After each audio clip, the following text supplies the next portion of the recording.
It was a normal school day until it wasn't. A young life was lost, not because of failure of technology or even policy, but a freak accident which showed the flaws in our preparedness when tragedy strikes. My name is Steve Mancini, and I am the host of Thriving in Ambiguity. And I was the IT director responsible for the security systems at Howard High School of Technology.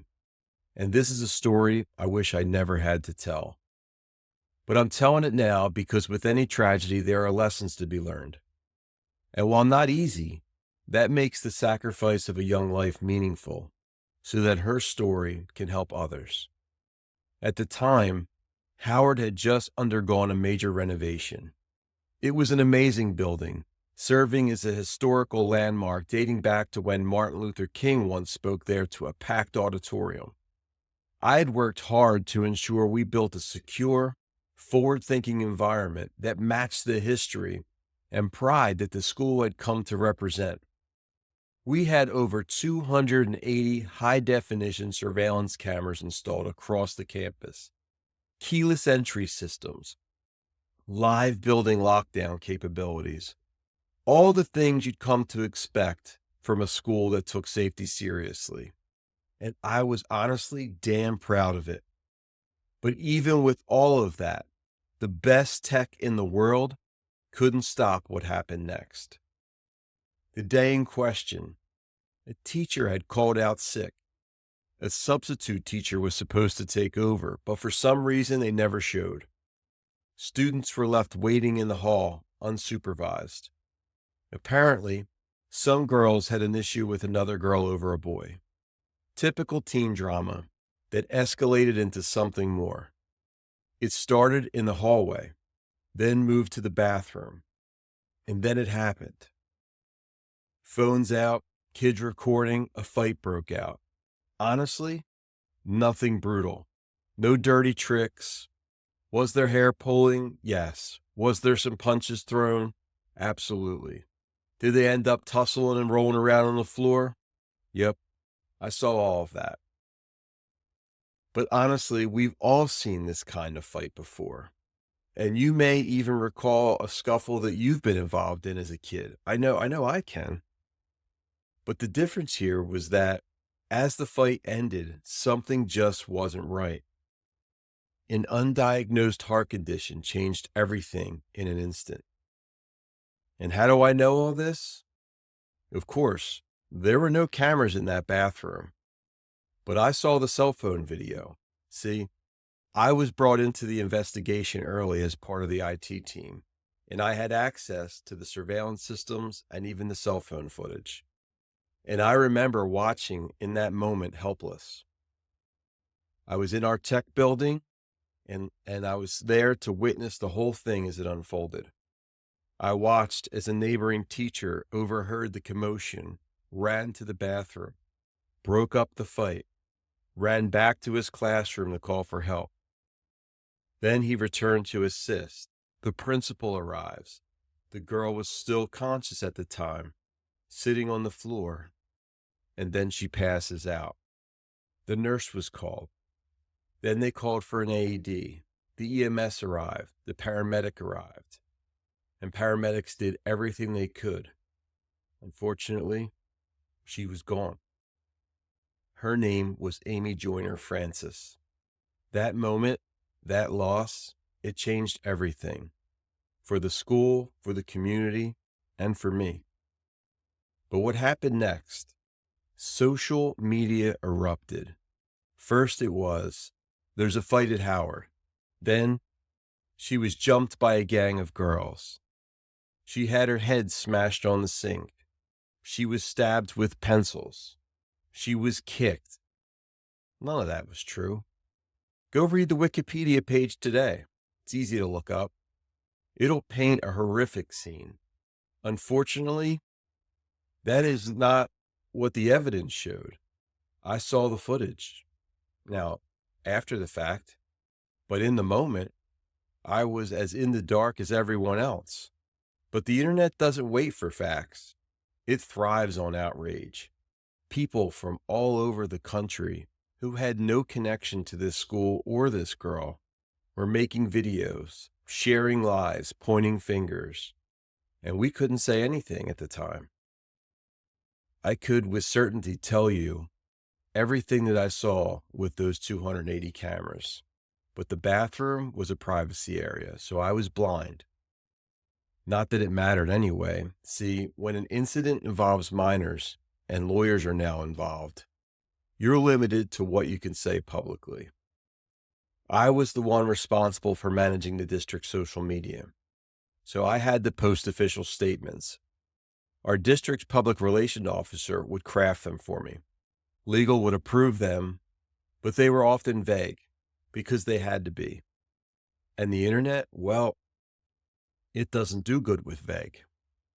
I remember watching our social media pages getting flooded with tens of thousands of comments, people saying the most hateful things, making accusations, demanding heads roll, and I couldn't defend the truth. This went on for weeks, if not months. Every time I posted a new update, the cycle restarted. New rumors, new viral lies. And even after the worst had passed, people were posting old videos, passing them off as new incidences, trying to fuel the fire again. I was in the darkest corner of the internet, and I couldn't say a word. And if I'm honest, it was the darkest time of my career. I couldn't understand the hate that could be produced, and I don't wish that on anyone. And I can understand why suicide feels like an option for people if you were ever on the receiving end of something like this. The hate wasn't even directed at me personally, but I had to handle it. So I was still impacted by it emotionally. But boy, if it had been directed at me and I couldn't stop it, wow, I'm telling you, it would be like a weight that you've never felt before. Now you may ask, what can we learn from this? Well, here's what I tell every school leader, IT director, superintendent, PR team. If you're listening right now, in an emergency, whether it's an active shooter, fight, or medical emergency, everyone runs towards the scene. But what are they running into? So, a couple of lessons that I've learned from this. Lesson number 1, security. It isn't just about the hardware. You can have the best equipment, cameras, locks, sensors, but if your people aren't trained to respond to crisis, it's not enough. You have to run the drills. You have to simulate the events. You have to make sure everyone knows their role when things go sideways. Can you think of ways to leverage your expertise around your district so that everyone's evolved using the technology? For example, many schools have student resource officers today. They're in their buildings. And in our case, they were trained to use the camera system. Now, like I said, in an emergency, the local SRO will be running towards the event. However, across town at one of our other school buildings, could they view remotely and then, with their expertise in emergency response, start relaying much needed information to first responders and even administration? I watched live as it was happening, and my team started piecing together the facts as it was unfolding.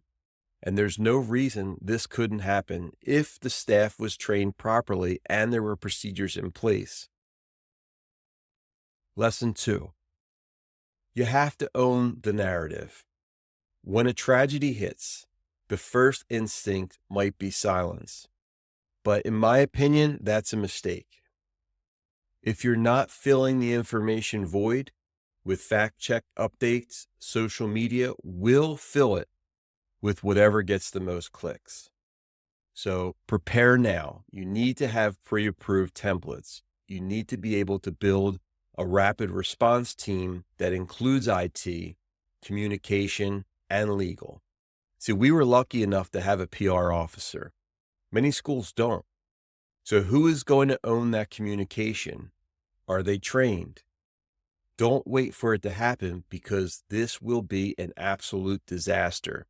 And if you don't want to be on the other side of this, then you need to act and start putting these precautions into place now while things are calm. Trust me. Lesson 3. Video evidence is legal evidence. Footage isn't just for administration.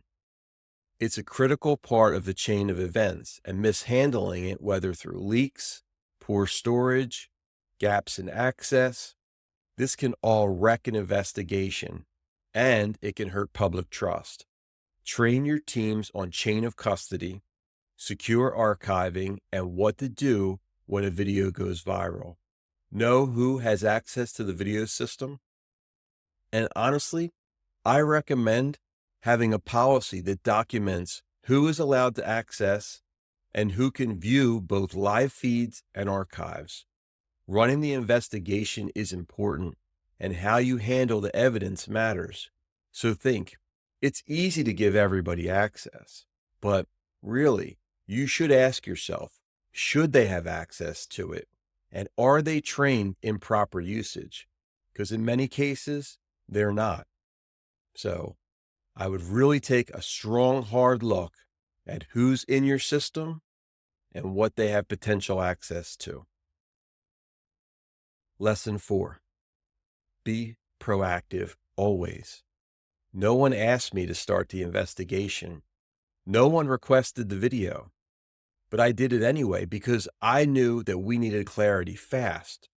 That gave our legal team, our administrators, and our public relations staff the tools they needed to get ahead of the storm. I was the first to reach out to the administration as they were trying to wrap their heads around what just happened. I said, I need you to take a few minutes to see how this unfolded so that they could communicate whatever facts needed to be voiced and understand who needed to be spoken to. Admin needed the crucial facts as to how we got to this point. Where was the teacher?